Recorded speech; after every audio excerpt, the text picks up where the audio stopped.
Welcome to week 5 of the Confidence Formula program. We are talking about finishing this week with the finisher. So we don't talk about just layups, where most people think of option 1 with my strong hand and option 2 with my weak hand. We actually work on 32 different finishes across 5 different angles around the basket using both hands with moves and counter moves. And so we're going to talk about that first. We're going to talk about the 0 step, really just bring your awareness to the importance of the timing of your dribble with a certain step before you approach the basket with your final 2 steps. So the 0 step is where your dribble lands for your final dribble on your approach to the basket. And we're going to talk about change of direction moves and decisions at the rim based on avoiding a rim defender.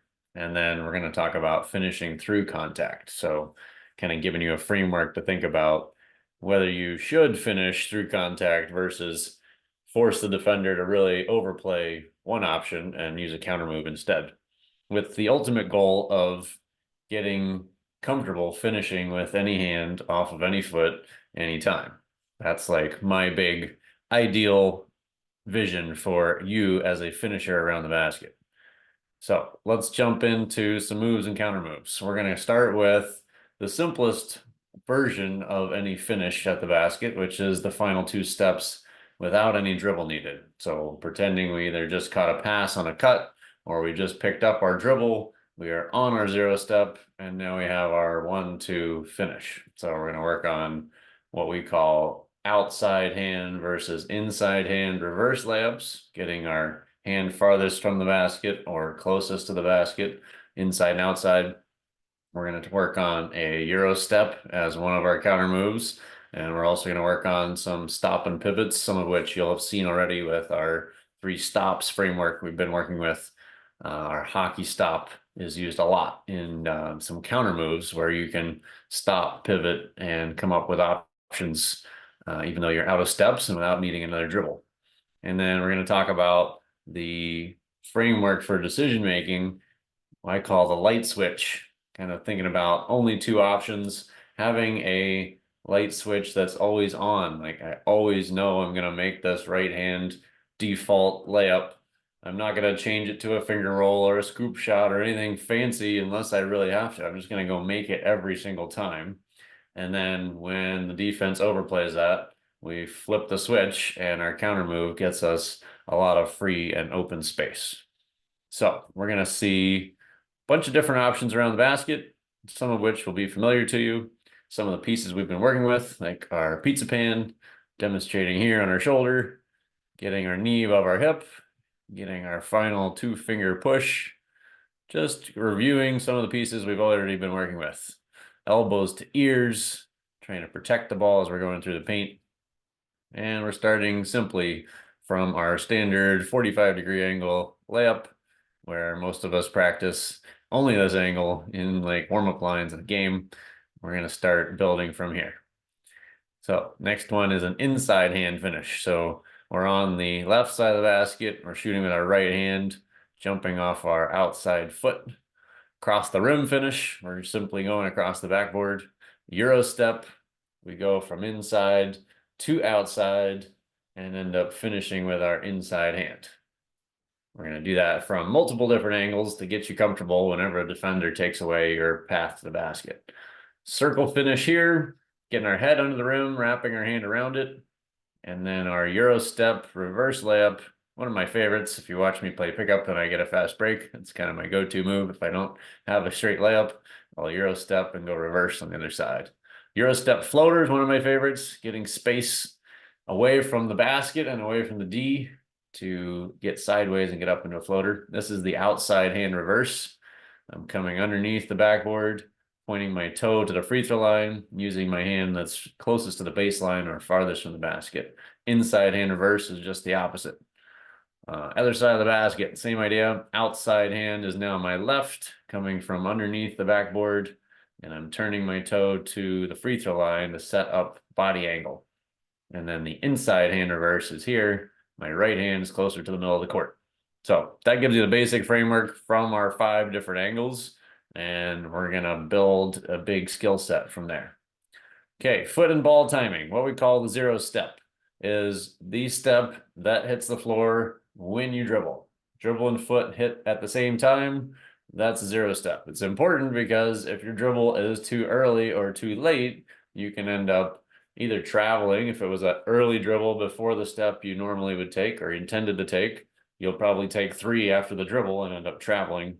Or if you dribbled too late, rather, not necessarily a problem because you'll probably take only 1 step instead of 2. So you might just not go as far or use all the advantage available to you. The pivot step is what I call the first step after you dribble. So thinking about like our 1 dribble pull-up we've already worked on a little bit from our stride stop. If we dribble right-handed with right foot, we go left, right into a jump shot. The left foot was the first step that hit the floor. That's our pivot foot, and I call it our pivot step. So when we're picking up a dribble, knowing our first step is the one available to pivot on, the second step would be like to stop us in a hockey stop. We could then pivot around, do our rondo finish, some of the stuff we've touched on already. The jump step, if we're doing a normal layup, is the second step after dribble. So we have 0, 1, 2. 0, 1, and then 2, I'm jumping, lifting off. And that stays the same on a Euro step. Some referees don't understand that. But if I dribble 1, 2 forward, I can also dribble 1 forward and 2 sideways. Still took the same number of steps to get a Euro step. And then the goofy foot, something that you have probably only heard referenced as the wrong foot by most of your coaches. We give it a name so we can do it on purpose. A lot of you may, especially on your weak hand side, finish off of the goofy foot kind of by accident. You kind of figured out how to make it work because you hadn't really thought about it as much as we have. But anytime you're dribbling with the same side-handed foot, you have the opportunity to take your 2 strides and end up jumping off of the same side foot as the hand you're finishing with. And you can't extend your body quite as far. If you think about your body as a rectangle, you're kind of using one side of it, jumping down with your leg and pushing up with your hand on the same side. So you don't get as much extension. It feels a little bit awkward or goofy. And so we call it the goofy foot. And we actually use it as a tool on purpose because it's kind of an offbeat rhythm. It can throw off a shot blocker, can get you an early finish, and can give you some opportunity to create a any hand, any foot, anytime way to score when otherwise you would not have an opportunity. So we're going to see the simple version, but this is what a standard timing looks like. 0 step hits exactly with the dribble. We have our 1, 2 step afterwards. And we can get into that from a live dribble. We can get to that from a catch. We can get to that from our stride stop catch or our jump stop catch. A lot of ways that get to the same idea. When we're going left out of a stride stop, our pivot foot was our left foot when we caught it. So our right foot needs to step over. That's what we're seeing on the left-hand drive here. And getting our 1, 2 into finish again.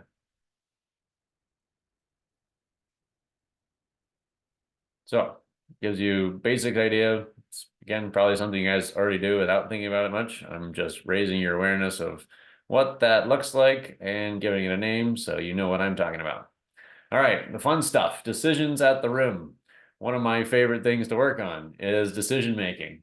And we're going to give you the intro stuff we're going to get into much later in the course. This is only week 5, so 7 more layers of this. We're going to dive deep into decision making. But basic idea, going back to the light switch analogy, binary means there's only 2 options. So I'm never going to tell you you could shoot, pass, or dribble because that complicates things too much. And when we're deciding at the rim, we don't want to say you could do a regular layup, do a hook layup, or do a Euro step because that complicates things too much. So we're going to build situational context behind the scenes of like, this is the scenario, this is where the defender's coming from, therefore this is your best option as a default, right? Our on switch is maybe it is a hook finish because the defender's coming across the backboard hard, but then our option 2 is a Euro step. If that defender comes too hard to try and reach our hook finish, our Euro step's going to destroy them by going across their momentum and getting space really behind their back where we can then score. We're going to talk about the patient pickup, one of my favorite terms from a mentor of mine. Rather than picking it up right away and going toward a layup, we're kind of hesitating a little bit. Patient pickup means I could like pick it up and shoot it like a pull-up. I could hesitate and take another dribble. I could hesitate and pick it up and still take my 2 strides and layup. So using some change of speed, like we talked about last week with our ball handling, to allow us to get some hang time of the ball and therefore have a more patient pickup, really wait for the defender to react however they're going to react to guard what we just threw at them before we make our final move, final decision. And then the cue is a big part of decision making. Because we're giving ourselves only 2 options, we need something that is the trigger or the cue to flip the light switch, right? So if hook finish is always on, then if defense hips turn across our path would be a cue for our Euro step to flip that switch and do the option 2 of our 2 options. So I'm going to see a couple examples of how we could change direction at the rim, and then you'll see a couple live reads where Coach Kelly is actually guarding me with the realistic, and I'm trying to make my decisions at the rim. All right, first thing we're gonna do is a change of direction in the paint using a crossover. Timing here is the key. Trying to get ball before a foot and really push off direction change like we would be doing a Euro step.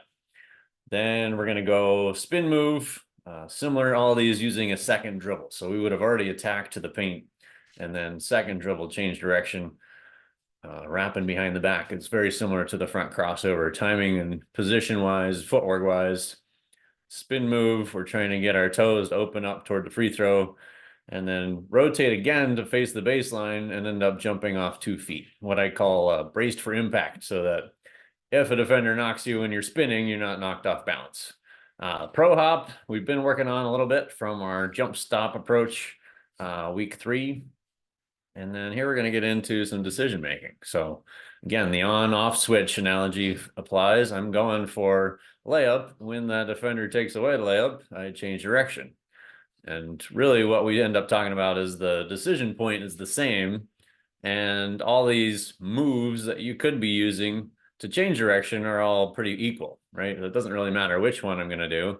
I know I need to change direction if he cuts me off, and that's the important part. So it's layup or change direction, and then we start working on some fun tools of how to change direction. I could Euro step if I already picked up my dribble. I could do a cross or a wrap behind or a spin move if I still had my dribble alive and in play. But the read of my defender and the decision point and the cue that I'm using to make that decision are all really the same. So the simplest framework is layup or change direction, getting really good at that, and then starting to find some different ways to execute that change direction.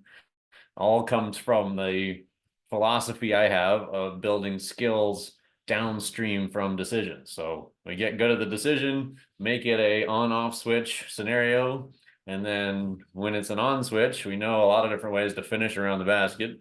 If it's a change of direction, then we can work on a lot of different ways to change direction. And when we get good at both sides of that simple decision framework, then we can have a lot of fun no matter what the defense throws at us.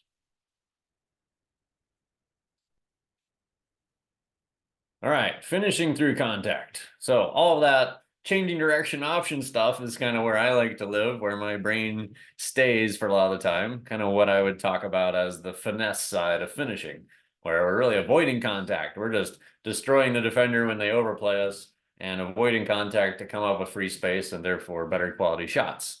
But after working through that for a long time, really what I concluded was I need to come back to finishing through contact in order to force that defender to overplay us. So finishing by creating space to finish, like using our body to actually get the defender off of us a little bit to free up space for the ball, shielding the ball, so hand, elbow, arm position, elbows to ears as we're going through the paint, all that stuff applies to protecting the ball so it's not getting stripped or deflected or blocked.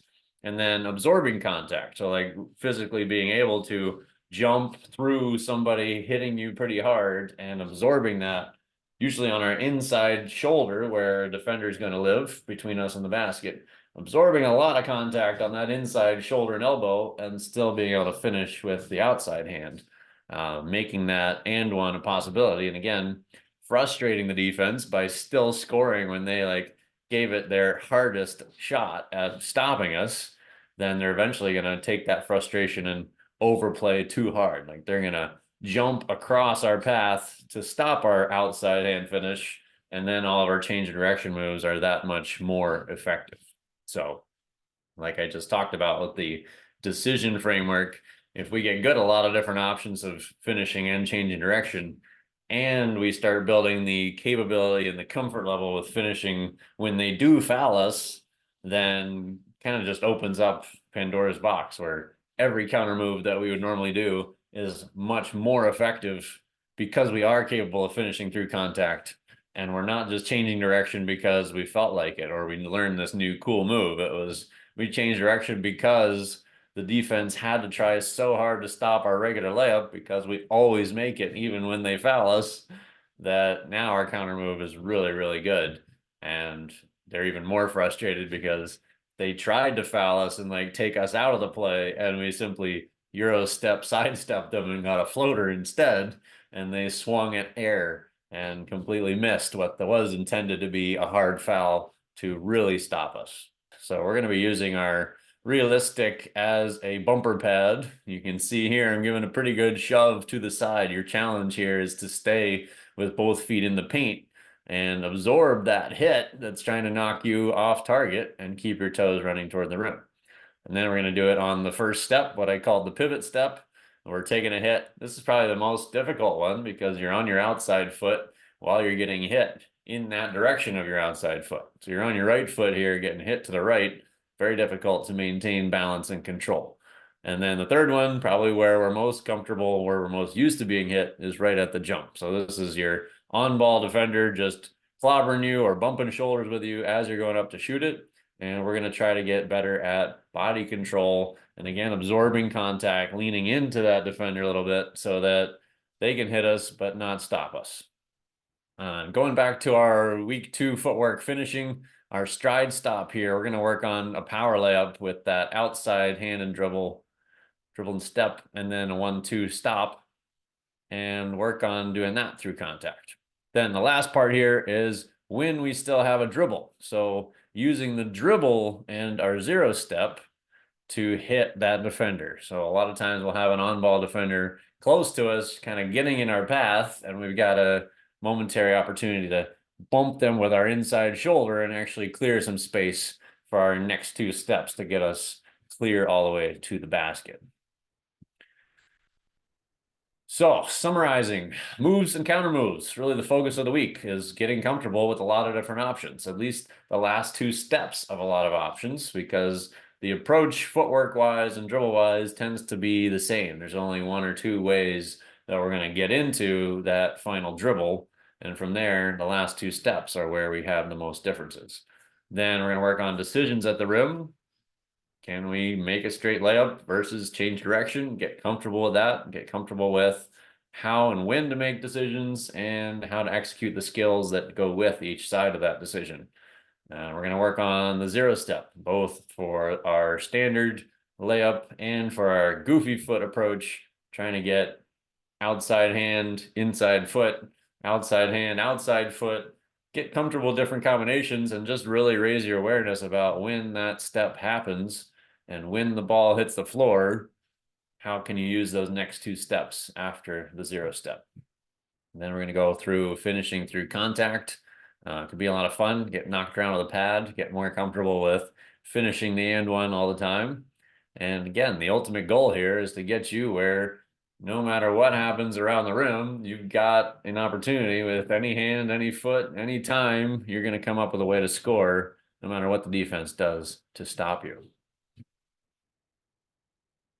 That's it for week 5. I'll see you on the court soon.